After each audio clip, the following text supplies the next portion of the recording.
We're talking New Orleans Saints today on Peacock and Williamson. We have the foremost expert with us. Is Derek Carr good enough? Is he the key just to take down the South for New Orleans? And what about that salary cap manip that's going on in New Orleans there? With Ross Jackson on today's Peacock and Williamson. NFL analyst Brian Peacock and former NFL scout Matt Williamson bring you expert NFL analysis every day in less than 30 minutes. Get an inside look into the NFL on the field and in the front office. With elite breakdowns, next-level analysis, and in-depth information only for the real NFL fans.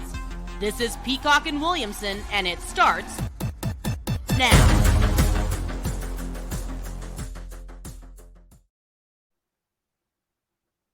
Welcome to the Peacock and Williamson NFL Show. Brian Peacock alongside Ross Jackson with Matt Williamson on vacation. Got Ross at Ross Jackson Nola on Twitter. You can find me at BD Peacock. Thanks everybody for making us your first listen on the Locked On Podcast Network. Your team every day. Shout out to all the everydayers out there. Make sure you're subscribed up on the new Peacock and Williamson YouTube channel and everywhere you get your podcasts. Before we start, Ross, I do want to let the listeners know, and we've talked about this before when you joined us on Peacock and Williamson, how important you are to the network. And I want to let you know personally how much I appreciate all the help you do. And he does so much, not only just hosting Locked On Saints and Locked On NFL, but all the work he does behind the scenes for the network. Ross Jackson, integral to what everybody does network-wide here. So big ups to Ross Jackson. Thank you, buddy. I really appreciate that. That means a lot. Thank you. All right. Well, good to see you, man. I'll talk to you soon. Yeah, that's it. So Derek Carr, we've seen Derek Carr. We've seen Derek Carr with his current head coach. We haven't seen Derek Carr yet in New Orleans with the Saints.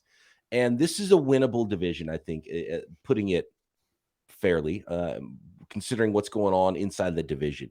So I want to go to Derek Carr specifically in a second. But first, big picture. Is Derek Carr the right move? Is this a team that, with all the salary cap stuff, which we're going to get to in a second too, if it even matters, and where this team is post Drew Brees, I thought the signs were there post Drew Brees week. Okay, the little tear down, maybe not a full 100% rebuild because that's a long-term thing that doesn't always work out great anyway. But maybe a soft rebuild. Is this a soft rebuild? What's going on with the New Orleans Saints? Should they be more in rebuild mode than they are right now? Yeah, look, I think that the New Orleans Saints have been in a little bit of maybe a mild rebuild over the course of the past 3 seasons. It's just not a rebuild the way that we're used to seeing it. I mean, we have to kind of go back to 2020, the COVID season where everybody kind of got messed up with the salary cap and all this other stuff. The Saints roster in the middle of the roster got gutted. They maintained a bunch of their starters and top level players and all that. Drew Brees's final season that year. And so there was a lot that they lost, though, in the middle of their roster. And one of the things that made them so special 2017, 18, 19 was their depth. They could be down to, 2 starting offensive linemen with 3 backups in, but those 3 backups were good enough that they were able to still win games. They were still able to protect the quarterback and Drew Brees and the style of offense that they had. Over the course of the past 2 seasons, 2021 and 2022, we've watched them start to rebuild that depth.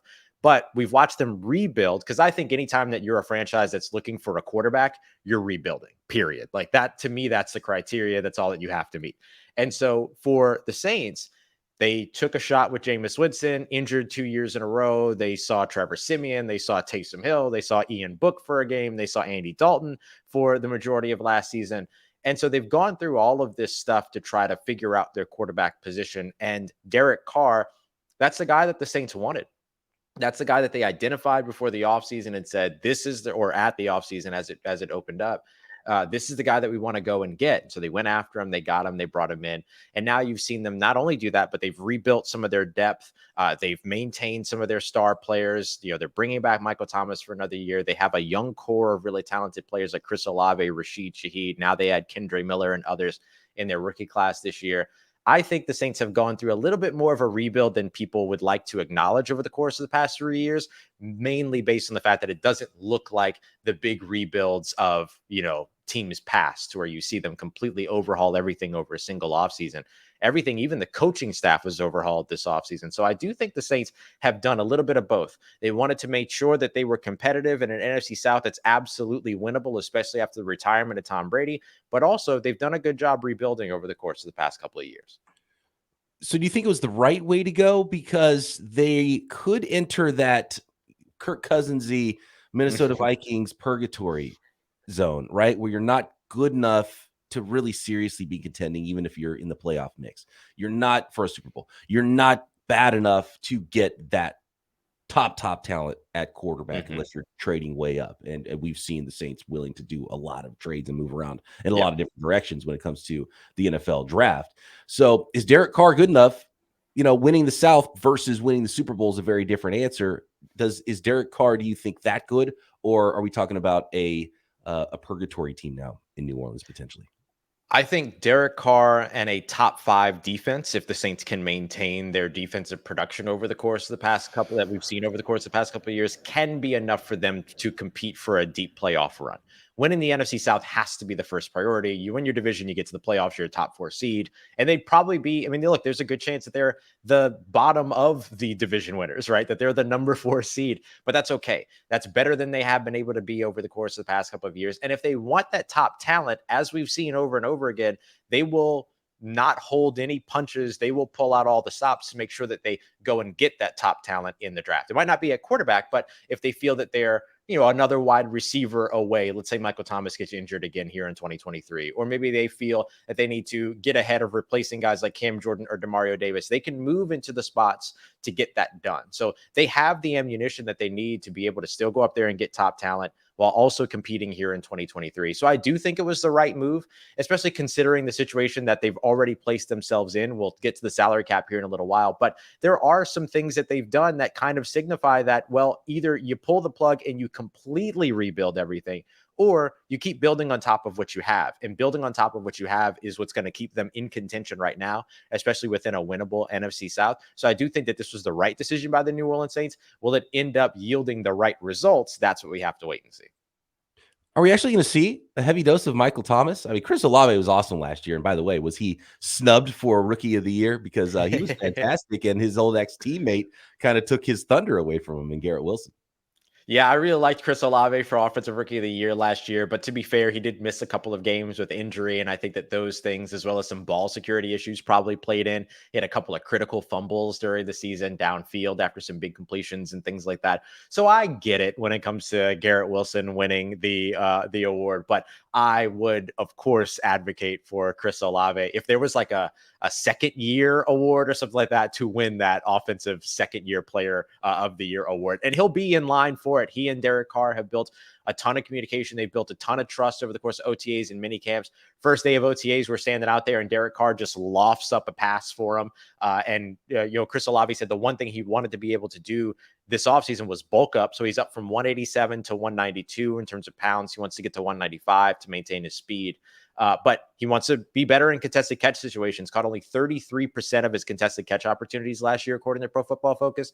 This year, during at least OTAs and minicamps, he's caught 100% of the contested catch opportunities that he's gotten against guys like Marcus May, Alante Taylor, and Tyrann Mathieu and others. So I think that Chris Olave will cut into the 149 catch version of Michael Thomas, but that's okay. You don't need that version of Michael Thomas, and you can't bet on or bank on that version of Michael Thomas. So I do think that you're going to see a heavy dose of Michael Thomas throughout the season, as long as he's healthy. We saw that last year at the beginning of this, at the beginning of the year, in particular when he was healthy, that he can still be that dominant presence, particularly in the red zone and in contested catch situations. So they want to take advantage of that, because after Michael Thomas was hurt, they couldn't win those contested catch situations, and they were terrible in the red zone. And so you have to be able to see I wouldn't be surprised to see Michael Thomas continue to be utilized in those situations. And maybe finally, if he stays healthy long enough, finally get into that double-digit touchdown receptions place, because he has not done that yet so far in his career. Need me a little more slant boy. Come on. It's been a while. I've been waiting for him to be back on the field, and he's fun when he's fun to watch, man. Hey, don't sleep on rookie A.T. Perry. I think one of the steals of the draft for the Saints. I loved him in the 6th round. That was fantastic. I don't know how he fell that far. And talking about the red zone. He can go get it. Yeah, he's a big-bodied guy, 6'3", 6'4", 200 pounds. He can leap. He's got great athleticism. He was one of my favorite wide receivers in this year's draft. We were just watching him tumble down the board. So we got to talk to him on Zoom after he was drafted, and he said that there were some character. Like, he came out and said, "Yeah, I don't know. I heard that there were some character concerns or something, and that's the reason why I fell." The character got me. Yeah, you don't hear players talk about their own character, right? It was so like, scout. Yeah, and it tells you everything you need to know about whether or not those character concerns are valid, because he was just kind of like, I don't know, it just confused me, honestly. So, but yeah, he tweeted out immediately, "Saints, you won't regret this." So I'm super excited to see. I think there was some early, like, showing up late to team meeting stuff when he was early on in his career, young at Wake Forest. So The Saints are not worried about that at all. They're very excited to have him here in New Orleans. Wow, college coaches doing their kids bad, bringing up stuff that was like that's still under their skin 3-4 years later. All right, more with Ross Jackson coming up. I want to talk about some salary cap manipulation. If that defense can be that top 5 unit that they need to be in New Orleans. Next, today's episode is brought to you by Birddogs. You want to look good, right? But you want to feel good as well, and that's where Birddogs shines. Birddogs has that stretch khaki shorts that are designed to fit a little bit slimmer through the thigh. That's the look, right? You want that sculpted look. You want to look like you've had leg days and you're not skipping leg days, and give you that slimmer look throughout the leg and the thigh, giving you a truly sculpted look. Birddogs shorts do that exact thing. And think of the best looking shorts out there, and then think of the best feeling shorts. And that's what Birddogs gives you, because they are so versatile. They are fitting way better than those shorts that are made of the stiff, restrictive cotton, right? Birddogs fixed all those problems. They invented their own cloud knit fabric that looks just like khaki, but stretches in all the directions you need to, fits way slimmer without having to sacrifice movement. So you could be comfortable all day, say, doing a podcast. And then, look, it's Friday. And Ross, I don't know if you're wearing your Birddogs right now. I love my Birddogs. Always. And then I can jump out of the seat, because, you know, the joke is when you're podcasting, you can wear no pants at all, right? And some people do wear, like the roll in the sweatpants just to be comfortable. But you can be comfortable in your Birddogs, and then it's Friday, so I can go party mode, right? As soon as I walk out of here and I'm done with my podcasting for the day. And so versatile. You could take them to the gym. You can take them to the barbecue. Love my Birddogs. Love my long pants. I'd love to go golfing in those as well. And they look good in those professional environments as well. Anti-stink sweat wicking fabric, by the way, that keeps you cool and dry all day long if you have that pool party in the summer months. So go to birddogs.com/LockedOnNFL for a free Yeti style tumbler with your order. That's birddogs.com/LockedOnNFL for a free Yeti style tumbler. You won't want to take your Birddogs off. We promise you. Okay, let's talk defense. Cam Jordan is not young, but he's still playing at such a high level. Dude's drafted in 2011. I mean, it makes me feel really old, because I totally remember, Cal version of Cameron Jordan. I was like, right. Cameron Jordan, like getting those two guys confused for a while. And Jordan Cameron was the good one, and he was the defensive end, and the other guy was the tight end. Still sometimes get those guys confused name-wise, but no, Cameron Jordan's been such a fantastic player. They've really been trying to filter in tons of draft picks and tons of players on the D-line, though, to help him out in recent history. Is there going to be that guy? And is that the key to unlock the defensive side of the ball? Because they've got names on the second level, the third level on that New Orleans Saints defense. What about that secondary or, tertiary pass rushers on that Saints defensive line to help them get to there with the defensive side of the ball that you laid out for the success that this team needs to have? Yeah, that's one of the huge questions going into this year's training camp, which will open up at the end of July. Who is going to be the primary pass rusher opposite Cam Jordan? Now, the one thing that we know about the New Orleans Saints defensive line is that they rotate like a hockey team. You'll watch 4 of them run off the field and 4 new guys run back on the field, and they rotate like crazy all throughout. And so you've watched Cam Jordan play around 75% of snaps, some of his lowest in his career over the course of the past couple of years. And you look at the guys that are the options opposite him. There's defensive end who was an undrafted free agent from a few years ago coming out of Wyoming, Carl Granderson. He effectively ran Marcus Davenport, first-round pick a couple of years ago, back in 2018, out of town. I mean, Carl Granderson was taking starts from him, taking snaps from him, all of that. And now, Marcus Davenport's playing with the Minnesota Vikings all of a sudden. And so you have to, keep an eye out on Carl Granderson for sure. will the Saints see the development from 2020 first round selection, 2021 first round selection, Peyton Turner, because they drafted him, but he has had so much trouble staying healthy, staying in shape, things like that, that he hasn't been able to really be out on the field. But when he's out there, he's been remarkably productive. They bring back Tano Passanio on a really cheap deal, and he's got great trajectory so far. And now you've drafted Isaiah Foskey, the sack leader in terms of career sacks at Notre Dame. And that's a historied franchise to be the guy in 2023 that is the sack leader, in career-wise. And so now they have these 4 great options that can rotate opposite Cam Jordan, but also rotate in place of Cam Jordan. And I think where the Saints need to get better is with their pass rush. Their pass rush has started off slow over the course of the past couple of years. They've managed to get 40 sacks within 16 games in every season since 2017. And a big reason why was Ryan Nielsen, who was their defensive line coach. Well, now he's the defensive coordinator across the division with the Atlanta Falcons. Todd Grantham has come in from the college ranks to be the defensive line coach. And so Todd Grantham is coming in with 2 goals: to make the defensive line more of an attacking defensive line, hence the investment in that position group during the draft. Brian Brzee out of Clemson, the defensive tackle, in the first round, and then Isaiah Foskey, who we just mentioned, the edge rusher out of Notre Dame, in the second round. And then the other piece is to get better against mobile quarterbacks, as the Saints have kind of struggled against that. So they want to be able to get pressure with their front 4 and kind of get back to those days. If they can do that, then the rest of it falls into place. The Saints were franchise record low in terms of turnovers forced last year. They only had, I think it was 7 interceptions last year, and a couple of players had multiple interceptions in order to get them there, including Tyrann Mathieu.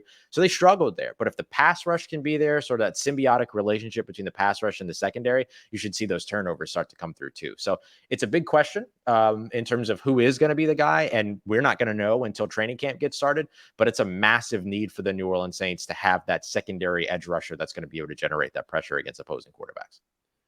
One of the things that happens when you cover the New Orleans Saints every day, like Ross does, is you become a salary cap guru. And the Saints, it's phenomenal the way they manipulate the salary cap. And it's almost like they want to mess with analysts who aren't great with the salary cap. And they look at the number and say $100 million over the cap. What is this team going to have to fold this offseason? And they're like, no, wait, watch this. So how much over the cap next year are the Saints right now? And can you take us through some of the things and some of the reasons why the Saints operate this way? And do you think they're in a mode right now in their sort of soft rebuilding to kind of get away from that a little bit? Yeah, for sure. So they're set to be just $77 million over the cap next year. Nothing. Light work for them. This is a team that just, 2-3 years ago was $110 million over the salary cap, ended up working their way down there. They were about $50 to $60 million over the salary cap this year, and yet they have been one of the top spending teams, top 5, top 6 spending teams in the NFL in terms of not only first year money, but also life of contract money and guaranteed money as well. They're up near the top in all of those metrics in terms of spending over the course of this offseason. So they're going to be fine. I mean, Alvin Kamara himself counts like $18-20 million against the salary cap next year. We'll see what happens with Alvin Kamara. If nothing else, they'll restructure that deal and move forward. But they drafted Kendre Miller, the running back out of TCU, in this year's draft. Kendre Miller has been open about how much he respects Alvin Kamara, but he's coming for his job. And so, there's going to be competition at running back. And they added Jamal Williams, the rushing touchdowns leader from the Detroit Lions last year, to that roster. So Saints have a lot of options and a lot of sort of, let's say, freedom at that running back spot to see how they want to handle things. And so you have that. You've got, a huge cap hit for Derek Carr that will absolutely be restructured and pushed down the road, as well as several other players that carry those.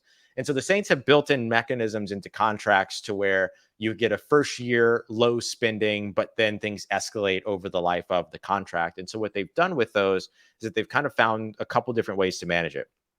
First of which, instead of giving somebody a signing bonus or a base salary, which the base salary would count against the team's salary cap right away, the signing bonus would be spread out over the course of the life of the contract in equal parts, up to 5 years maximum. So instead of doing either one of those, what they've started doing is giving players roster bonuses. And so they'll give players like Marshawn Lattimore and Ryan Ramczyk and Demario Davis and Tyrann Mathieu all guys that they know are going to be on the roster in a year, roster bonuses in their second or third years of their contract, so that it's guaranteed money that's already being accounted for that year's salary cap, but then they can restructure and kick down the road at a later time, which doesn't have a huge impact on them because it's guaranteed money one way or another. It's just about when they want the accounting to actually hit. So they'll swipe their credit card and say, okay, well, we'll take 4 years of a payment plan on this one, And so those are some of the mechanisms that they use. Restructuring, of course, is a big one to where they'll take let's for the sake of the simplification, call it an $11 million contract. Let's say that there's, that the base minimum salary is $1 million. So what they'll do is that they'll take that $10 million and then flip it into, or restructure it into, a signing bonus, and then spread that out over the course of 5 years so that it's $2 million per year. So what that means is that they go from paying a player or being on the books for a player at $11 million in 2023 to $2 million, which is part of that prorate, and then the $1 million that's left. So it's a $3 million deal, and it's a $7 million savings. So they'll do all these kind of like little tricks and mechanisms to spread things out, push things down the road. And then to the latter half of your question, in terms of like, are they in place to continue to start to choose, or to begin to choose some of this away? They actually are, interestingly enough. This is a team that, as I mentioned, was well over the salary cap this year, did a lot of things to, bring in new players and bring in a lot of talent, shore up their depth. They got their new quarterback, but they still have about $14 million of available salary cap space at the time that we're speaking right now, Brian. And so what that means is that they can carry that into 2022 or 2023, or some portion of that into 2023. And whatever they don't spend by the end of the year rolls over into next year. So that will start to chip away a little bit at some of that. And $5-6 million rolling over into next year makes a big difference for you in terms of what other mechanisms you have to take advantage of in order to do that. So I would look for the Saints to continue their restructure habit and continue to do what they've been doing, but start carrying some money over year after year to start to chip away a little bit at what it is that they're doing. And then if everything falls apart with Derek Carr and this doesn't work out over the course of 3 years of this contract, then maybe you see them finally bite the bullet. And in that case, if they did that, it might become a different general manager's problem to fix it from that point forward, right, which is a little tricky. Yeah, that becomes, you're rolling over cash for a new GM, new head coach, new quarterback, and then a new day in New Orleans. Oh, fantastic stuff there from Ross Jackson, host of Locked On Saints. You can find him on Locked On NFL, doing everything behind the scenes to make sure this network runs smoothly. Love you, Ross. Appreciate you, Ross, and thanks for jumping on the show with me today here and talk a little Saints and explain the salary cap to us lay people that just our heads spin every offseason. We're like, what is going on with this team? It's fantastic stuff. Appreciate you, buddy. Love you as well. Can't wait to be back with you. And, look, you opened up and gave me such a nice compliment. So let me say, this guy right here, this is like the top host here on the NFL show. Don't tell Peter I said that. He's going to be really upset. But we all know the truth when it comes to 49ers versus the Packers and what the rivalry is here. We know how it goes. But, man, fantastic. Thanks so much for having me on. Always a pleasure, dude. Absolutely. Appreciate you, Ross. Talk to you soon. See you, bud. All right. Next, we've got running back questions in the hopper here from the Peacock and Williamson mailbag. What is the end? What does the Hall of Fame look like for future running backs? Really is the question. And another question about the overriding history of the game and how records will come down with an extra game being played every season. You play 10 years, you play 17 years, you play 16 years, you get a full extra season of regular season stats on your career that a player in the past did not get. So let's talk records, let's talk history, let's talk future, let's talk running backs next from the Peacock and Williamson mailbag. I do want to thank everybody once again for making Peacock and Williamson your first listen every day here on the Locked On Podcast Network. We appreciate all the everydayers. Make sure you are subscribed up on YouTube and everywhere you get your podcasts. And check out the rest of what the network has to offer because your team is covered daily. I host Locked On 49ers. Ross, the host of Locked On Saints. Make sure you check out your favorite team's podcasts, no matter the sport, football, baseball, basketball, college. We got you covered on the Locked On Podcast Network. Going to the mailbag here and a couple of interesting questions. I want to start with the running back side of things. And this is from Crime Dog on Twitter. He says, Hall of Fame running back chat a couple weeks ago. Does Hall of Fame need to induct running backs who are the best of their era, even if the era wasn't necessarily good? See the 70s wide receivers versus now guys like Christian McCaffrey, Derrick Henry are today's best, but not the Barrys or the Francos of leagues past. Thanks for the question, Crime Dog, and it is a great question. And absolutely, that's what the Hall of Fame should be about. Like, you're measuring the players against their peers. And it's easier to go one way. Like your example of the 70s wide receivers, well, they weren't as prolific then. It was a different game. And those players, the position was growing. So it was going in the other direction. So, when you're inducting a Hall of Famer from the 70s and looking at his career numbers, it still looked good historically, and you were measuring him against their peers. But with running backs, what's going to be happening is you're looking at career numbers, and it's going to go the other way. And the biggest factor with Hall of Fame voting is meeting the criteria. And some of these old school voters are going to look at the numbers and they're going to say, well, how can we induct Derrick Henry into the Hall of Fame when he is the 47th all-time rusher? Right. And so it's going to be a little bit more difficult. And when you talk about someone like Christian McCaffrey, a lot of his value is in the passing game and the receiving game.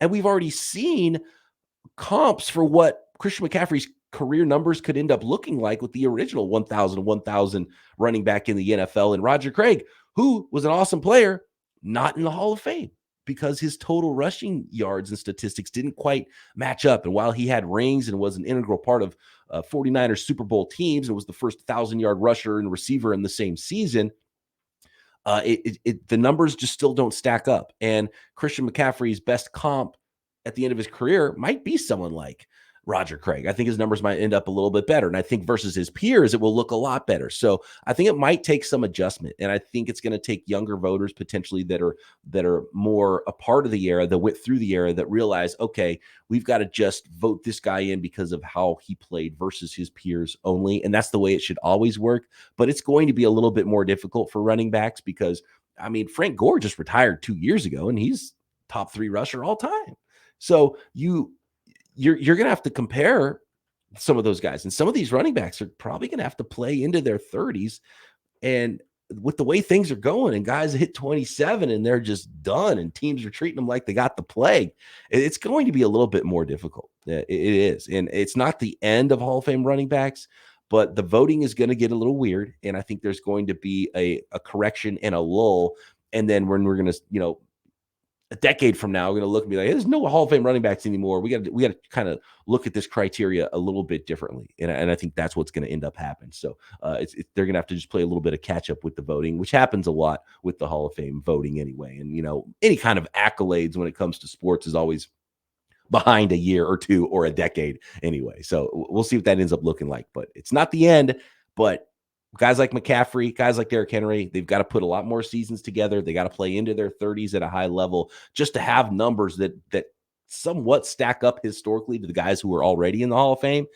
And then obviously it's going to take voters realizing, what they did versus their peers during their careers. Quick question here from, if I can pull it up because now I lost it, about season records that could be falling. It's a good question. And this one is from Explosivo. He said, given the 17-game regular season, which single-season NFL records do you think have the best chance of being broken? And conversely, which single-season records do you think will have the most difficult to break? Well, we only have to go to running backs to do that. And so like what we just talked about, those running back records, even with the extra game, I just don't think they're going to fall because there are so many committees. Teams are too cognizant of giving their running back. Their running backs getting 350 carries a year back in the day. Like, that's just not going to happen anymore. So there's more than a game worth of carries that are taken away, even from the most bell cow backs in the NFL now. So, career rushing and single season rushing is definitely going to come down. I think running back receiving, though, is going to continue to grow. So that might be where things are made up. But yeah, like single season sack records, because you can get 4 sacks in a game, which is a huge chunk, right? And so I think things like single season sacks, single season tackles, those accumulating numbers, Receiving is tough. Like career-wise, I don't know. Jerry Rice has some numbers that are just out there, but single season stuff could fall. Like when you have a quarterback like Kirk Cousins, who's a really good quarterback, and he's not afraid to throw it to one guy. And when you have a clear number one guy like Justin Jefferson, who can win at every level, could Justin Jefferson go break the season-long record for receiving yards, stays healthy, gets that extra game of receiving yards? I think I'd put that one out there. While it's harder for running backs, getting a little easier for wide receivers and more comfortable for quarterbacks in the pocket as well. So I'm going to go single season receiving is the one that is the most likely to be broken. And who knows, maybe numerous times over the course of the next few years with some of the stud young running backs we have in the NFL. All right, fantastic stuff. Thanks, everybody, for the questions that you bring every single week. Thanks for sticking with me here solo to end the week with Matt Williamson on vacation. He will be back Monday, and we'll be back at it with you right here on Peacock and Williamson. Could keep bringing in those mailbag questions at BD Peacock, at Williamson NFL. Thanks to all the everydayers out there. Make sure you subscribed up on YouTube and everywhere you get your podcasts. Matt and I back next time right here, Peacock and Williamson.